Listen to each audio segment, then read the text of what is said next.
Masaya na naman akong uuwi nito. Bakit? Dahil nakuha ko na yung gusto ko. Ang black belt. Sa wakas at may pagyayabang na ako kay kuya. Alam kong inaantay niya tong makuha ko. Nung makauwi ako ng bahay, naabutan ko naman si kuya na nagluluto. Sipag ko. First time kumilos sa kusina.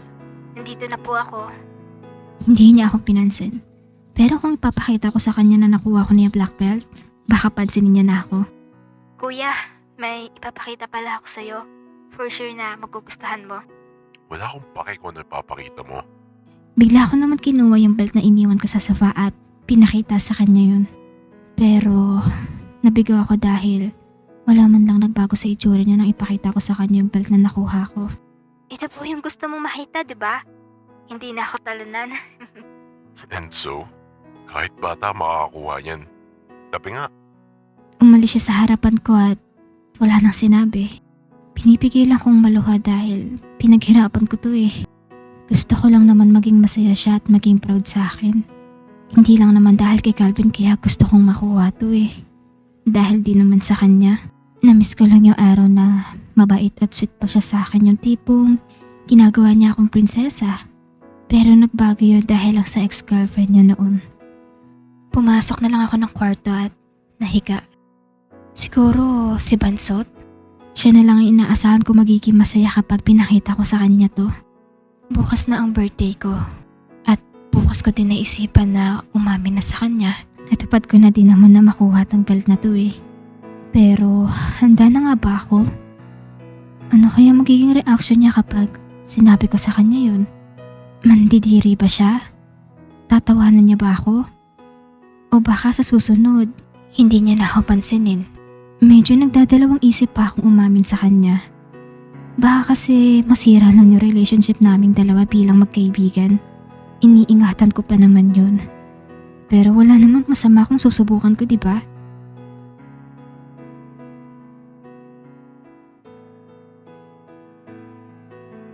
Binigyan ako ng allowance nila mom and dad dahil birthday ko.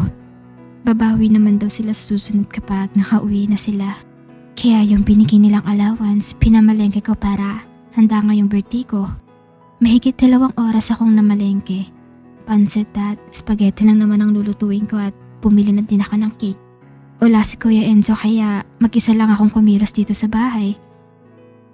Nag-exercise ako sa sala at inilagay ng mga balon sa pader at idinikit. Simple lang naman. Kaunting handa dahil 3 lang naman kaming kakain dito nila Calvin. Si kuya kasi panigurado na nandun siya ngayon sa girlfriend niya at bukas pa uuwi yun. uy, happy birthday. Handa mo na. Ewan ko sa'yo. Maganda na kayo. Punta kayo dito, may mga niluto na ako para sa inyo. Wow, marunong ka magluto. Akala ko kaya mo naman bali ng binte eh. Gaya mo ko sa'yo na puro landi. Di naman marunong manligaw. Uy, ano ka? Tungkol nga pala dyan, may sasabihin ako. Mamaya mo na sabihin. Mamaya din pala may sasabihin ako sa'yo. Ge, sunduin ka lang si Sam. Sabay kami pupunta dyan. Sige, sige. Habang nag-i-scroll ako sa Facebook, narinig ko nang kumatok sila Bansot. Grabe, tagal nyo naman. Traffic eh. Traffic? Nasa kabilang kanto ng bahay nyo. Ay bakit? Traffic sa amin eh. Sinundo niya ako kaya na traffic. Pasok kayo. Asan pala kuya mo? Asan pa ba? Di na sa girlfriend niyang pabibo. Gabi ka naman makapagsalita. Hindi naman sa ayaw at galit ako kay Ate Caitlyn. Maarte kasi siyang kumilos pag nandito siya sa bahay. Kung minsan nga, sinusungitan ako nun eh. Bakit? Hindi ba? Hindi mo kasi nakikita kinikilos ng pag nandito yun sa bahay eh. By the way, opo kayo. Bakit ba nakatayo kayo dyan? Di mo naman kami inalok maupo eh. Wow, pait mo ah. Pag pumupunta ka nga dito, nagpupunta ka kagad sa ref. Roxanne, may bibigay ako sa'yo. Inabot sa akin ni ate sa box na maliit. At pagbukas ko noon, pumungat sa akin ng isang necklace na may pangalan na Roxanne. Mukha siyang mamahalin kaya hindi kong maiwasang maluha. Thank you, ate. Niyakap ko siya ng napakahigpit at ganun din naman ang ginawa niya sa akin.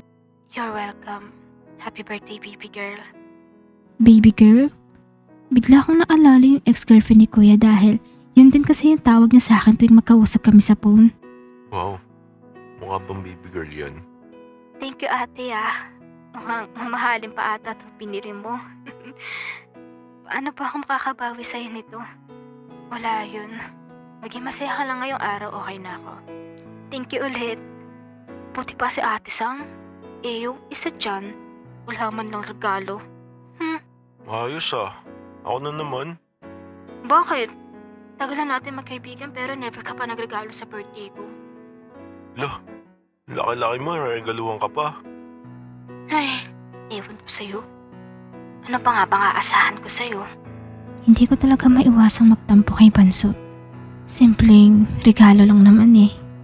Bakit si Ate Sam? Noong araw na hindi siya pumasok noon, nag-effort pa siyang bilhan siya ng mga pagkain. Samantalang ako, never niyang ginawa sa akin yun. Hindi ko nga siya nakitaan ng pag-aalala nung nalaman niyang nagkasakit ako eh. Sa totoo lang kaya hindi rin ako nagkakaroon ng boyfriend dahil sa kanya. Nag-promise kasi ako sa sarili ko na siya lang, kahit na hindi ako.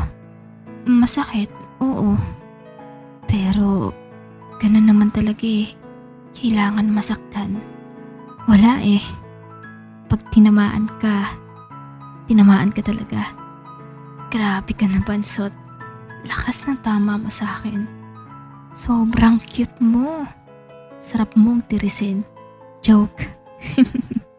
Pero kahit na ganun, gustong gusto ko pa din siya. Sana lang, ganun din siya. Habang pinagmamastan ko si Calvin, pinagmamastan niya naman si Ate Sam. O diba? Para kaming mga ewan. Yung mga titing niya talaga kakaiba eh. Nag-iiba tuwing titingin siya kay Ate Sam. Minsan napapatanong ako sa sarili ko na, pangit ba ako? Kapalit-palit ba ako? Then why? Char, wala na pala sa script yun.